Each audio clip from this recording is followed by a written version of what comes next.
The first thing we have to do is to make physical changes and adaptation to the river. In the section Vilshofen-Straubing, the plan is to make sure the river is deeper. Today the river is only 2 meters deep, something like, even a little bit less even. So we want at least to ensure that there is 2 meters 50 throughout the year, so that fully loaded inland waterway vessel can pass through the section. Mainly that is what we want to do everywhere. 2.50 meters, to have it everywhere on the Danube.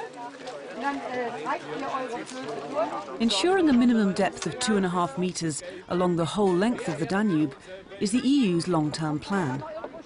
But before they can turn their attention to the river downstream in Eastern Europe, they've got to ensure the canalisation of this stretch of the river in Bavaria. And some local people and conservationists have joined forces to protest.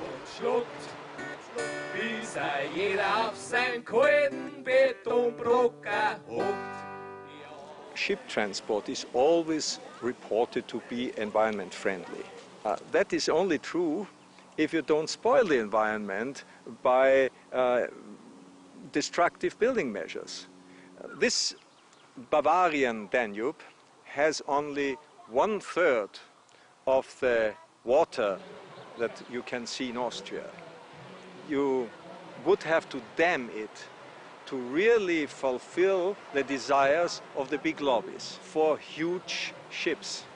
There seems to be a compulsory process that if you dam one river, you create an erosive process downstream, and you have to build the next dam to stop erosion, then you have to build the next dam to stop erosion, and suddenly you have no river at all.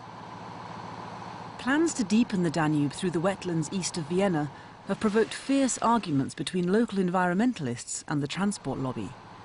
If the EU is successful in its canalisation plans in Bavaria, this Austrian stretch will be the next of the so-called river bottlenecks to be straightened out. A month ago, everything you see here would be flooded. And this is because the Morava River is still a natural river that can flood the floodplains. And that is one of the reasons of the high biodiversity here. The storks are not breeding by accident here, they're just coming in. They're breeding here because their feeding grounds are so good, in good status here. If you would channelize that river or dam that river or whatever, yeah, that would be the end here. Canalising this stretch of the river will have a dramatic impact on the wetlands. But 20 years ago, the Austrian government's plans were much more radical. And in those days, the Austrian government, wanted to build a hydropower plant right here in the floodplains. But thousands of people demonstrated in December 1984 against this dam. They wanted to, keep these floodplains as they are. And the police were coming here, trying to get rid of all the demonstrators.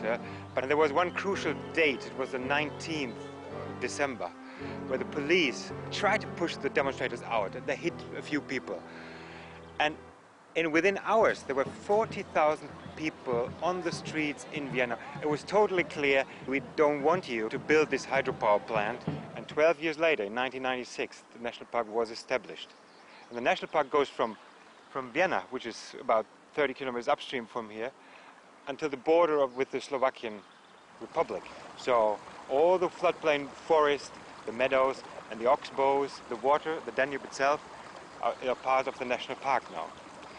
Even when we have the national park, and one can think, well, when we have a national park, everything is all right, yeah, but it isn't. Now another attack comes. The dams are gone, but now comes the navigation problems. Yeah? In order to improve the conditions for shipping, they want to deepen the river here. The river in this section here is about 2.2 meters deep.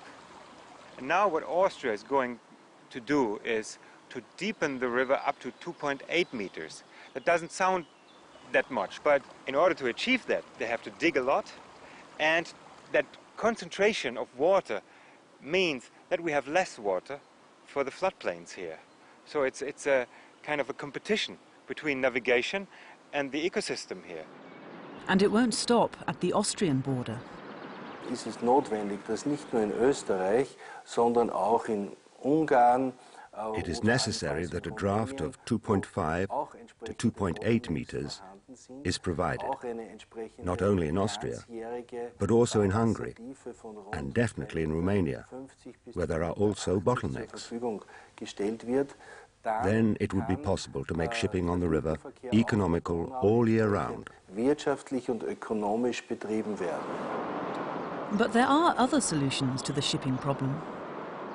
Historically, the thinking was to manage the river and to change the river to fit the transport needs.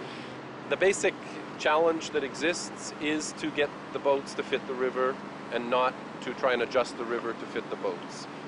But canalisation isn't the only threat to the Danube.